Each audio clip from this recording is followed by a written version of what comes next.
Hi everybody, Matthew Turnage here. Well, 1970 certainly was an interesting year for Beatles fans. Of course, on the one hand, you had the shocking news of the Beatles breaking up, but also you had a ton of new releases that year. There was, of course, the Beatles' final album, Let It Be, plus the film. There were a total of 5 solo albums, 2 from Ringo and 1 from each of the other 3 members, and a compilation released in the US. And I thought it might be fun to talk about each of those album releases that came out in 1970. And then at the end of that, I will give my personal ranking of the 5 solo Beatle albums that came out that year. So, of course, the first release of the year for the US only was this compilation album, Hey Jude, which was released on February 26th, 1970. And this album was the brainchild of Alan Klein, who was attempting to get some more cash flowing into Apple after the way they had been spending money hand over fist. In addition to trying to cut costs, he was also trying to generate some new revenue. And this release was one way to do it. Since Sgt. Pepper's, of course, the US and UK releases had been identical, with the exception of the Beatles allowing Capitol to release Magical Mystery Tour as an LP instead of a double EP, since that format was not deemed viable in the US. Otherwise, all the album releases had been the same, released at the same time. But the Beatles did acquiesce in this case with money needed to release this. Again, February 26, 1970. It peaked at number 2, so it sold really well. It rounded up several tracks that had not been included on any Capitol album up to this point. Mostly it included non-album tracks from singles, such as, of course, the title track Hey Jude and its B-side Revolution. You had the more recent single, The Ballad of John and Yoko, and its B-side, Old Brown Shoe, plus going back earlier, the single Paperback Writer and Rain. But what makes this album really a bit of a hodgepodge is that they go all the way back to some early tracks from 1964, such as I Should Have Known Better and Can't Buy Me Love, that had not appeared on Capitol albums prior to that point. So it spans 64 all the way up to 69. So it's an interesting listen in that point to kind of cover that much span of time. But it is a really good compilation. I think one of the better of the original US releases. And of course, like I said, it sold well. But that was just sort of the appetizer for the year in terms of releases. These next 6 releases all contain new material. The first one up was a solo release. First one up in the UK, I should say. Ringo's Sentimental Journey, of course, came out in March 27th of 1970 in the UK, but it was not released in the US for another month. It was released over here on April 24th, 1970, which actually meant it came out just a few days after Paul's first solo album, and of course after the announcement of the Beatles breakup. So it's interesting the timing of that and how it might have affected that. In the UK, again, as I said, it came out a few weeks earlier, at the end of March, before Paul's press release that kicked off the flood of Beatles breakup news articles. And in the UK, it peaked at number 7. In the US, it came with the hype of the Beatles breakup already going, but like I said, a few days after Paul's release, which would have garnered much more attention. So in the US, it peaked at number 22. Of course, this album is all covers of some of Ringo's favorite old standards, and I think it's a fun album. He has different arrangers involved in each of the tracks. It was a bit of a vanity project, perhaps, but Ringo was, looking for a way forward into his new career as a solo artist following the breakup of the Beatles, and decided to go back to some of his parents' old favorites and do something for the family, and I think it's a nice release. But as we alluded to, the next release was Paul McCartney's solo debut, McCartney, which was released in the UK on April 17th, 1970, and April 20th on 1970 in the US. So in the US, it came out 4 days before Sentimental Journey. And it peaked at number 2 in the UK and number 1 in the US. So sales-wise, it did great. Of course, it had the advantage of being Paul's first solo album. And then plus a week before its release, came the press release that sparked the whole Paul quits the Beatles headlines and the Beatles are breaking up stories. So it had all that extra hype to fuel it. But it's a great album. Of course, Paul plays all the instruments. It's homemade, a lot of it. And so some unfinished music in here in a sense, not in the same sense as John's experimental albums, but instrumentals and songs that are kind of more like, some of them are more almost fragments, and of course more finished songs, including the epic Maybe I'm Amazed. So it's a bit more all over the place. I think some people didn't know what to make of the album when it came out, but especially people who've been expecting something more polished and Beatle-y from Paul, I'm sure it was quite a shock at the time. But it sold incredibly well, like I said. And of course, the big release for Beatles fans would have been the Beatles' final album, Let It Be, which came out just a few weeks later on May 8th, 1970. And of course, this album hit number 1 on both sides of the Atlantic. And I've done a video reviewing this album. The only thing to say is it's a really good album. It's got some absolute classics on it. It may not quite be up to the standards of their very best for me, but of course it's a great album, and like I said, it sold incredibly well. Also, number 1 on both sides of the Atlantic.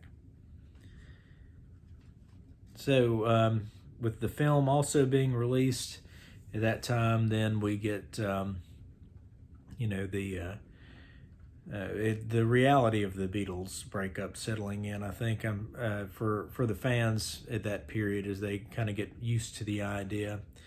And in the middle of that, then Ringo is back again before John and George get to release their first post-Beatles albums.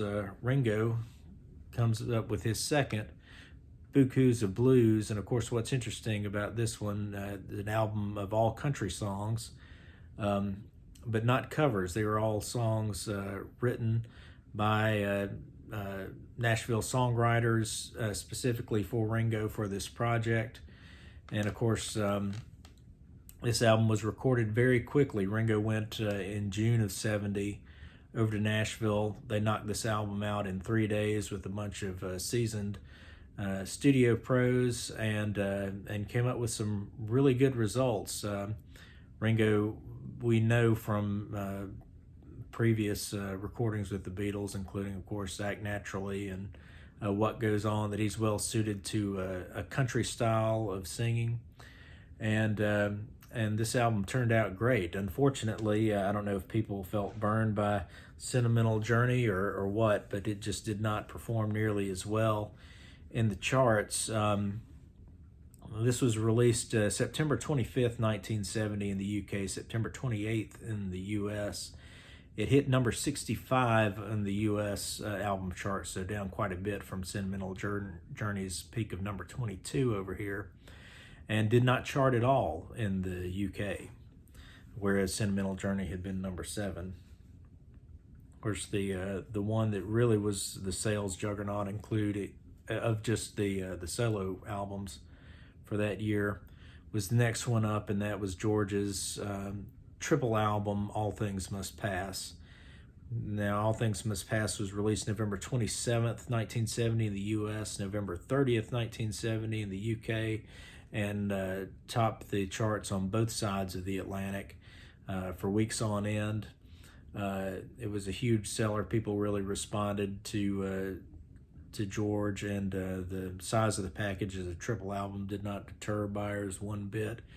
It spawned a #1 single, had a ton of great songs, and I think perhaps the fact that George had really shown his growth as a songwriter on later Beatles albums, particularly Abbey Road, and the fact that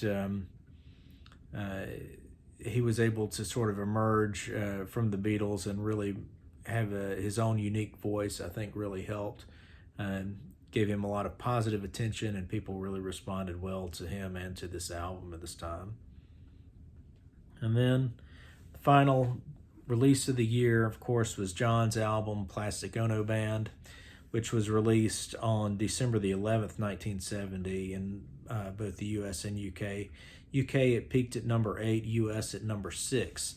So it did not do as well as either George or Paul's albums, which were at the top of the charts, of course. And in fact, in the UK, its peak of #8 was one less than Ringo's Sentimental Journey at #7. But it's certainly far less commercial than some of the other albums. John, in his Primal Therapy phase, really bears his soul a lot in this album, and has a lot of rougher, more raw sounding instrumentation to it.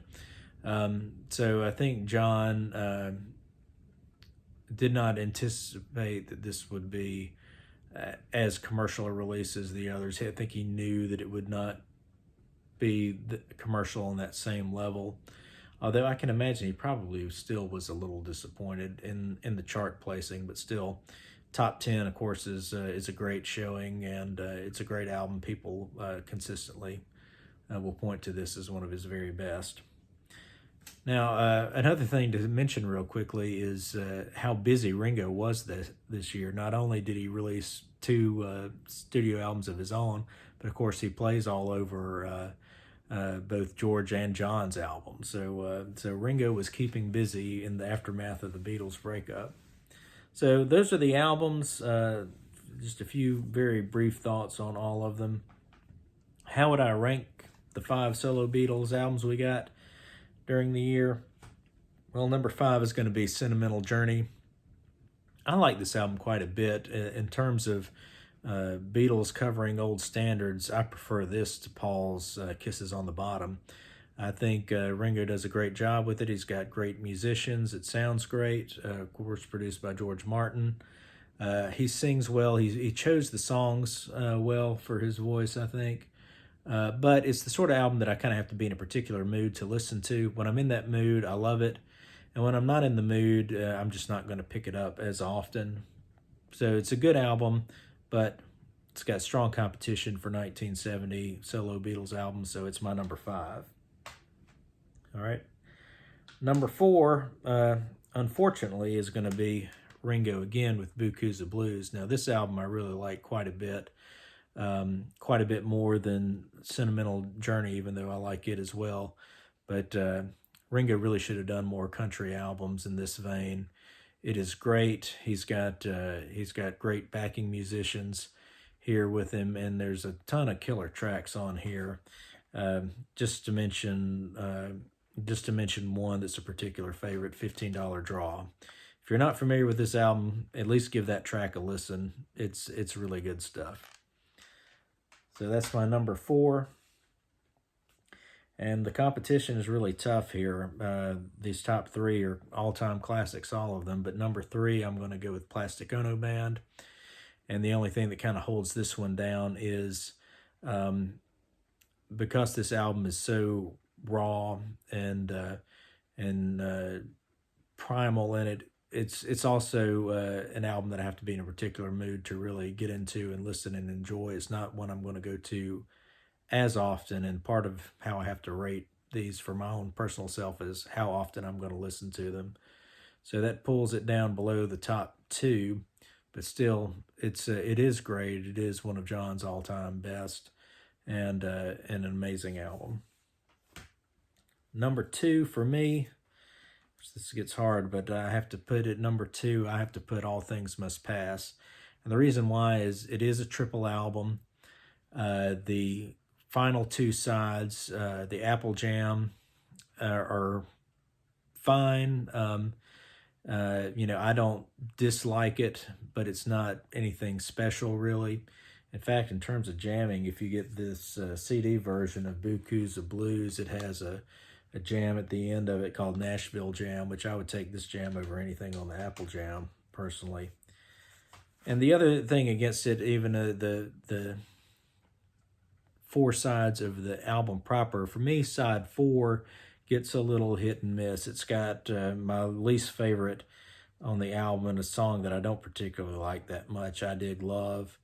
And it's also got Isn't It a Pity version 2, which is not as good as version 1, and it seems like a waste to me. I mean, we know that there are other songs that George had ready to go from these sessions that to me were much better. I think if he had swapped out those 2 for some of the other tracks that were recorded or that were demoed, I think it could have, been a better option. I Live For You was a bonus disc on this CD. I mean, a bonus track on this CD version. That one should have definitely been on the album. But anyway, George really did well on this one. It's an amazing album. But if I'm considering all 6 sides, if it was just the first 3 sides, it would be number 1 easily. But since I got to factor in sides 4 through 6, it's going to drag it down just slightly to number 2, with number 1 going to Paul for the McCartney album. I love this album, even with the half-finished nature of some of it. I love all the instrumentals, that homemade charm it has, and it has some of Paul's greatest melodies on here. Of course, Maybe I'm Amazed is classic. Ooh You is a favorite of mine. I just love that song to death. And of course, Every Night.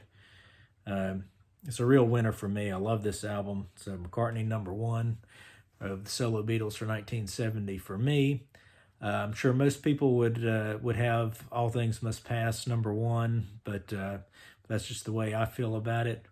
Let me know how you'd rank them in the comments. Thanks for watching.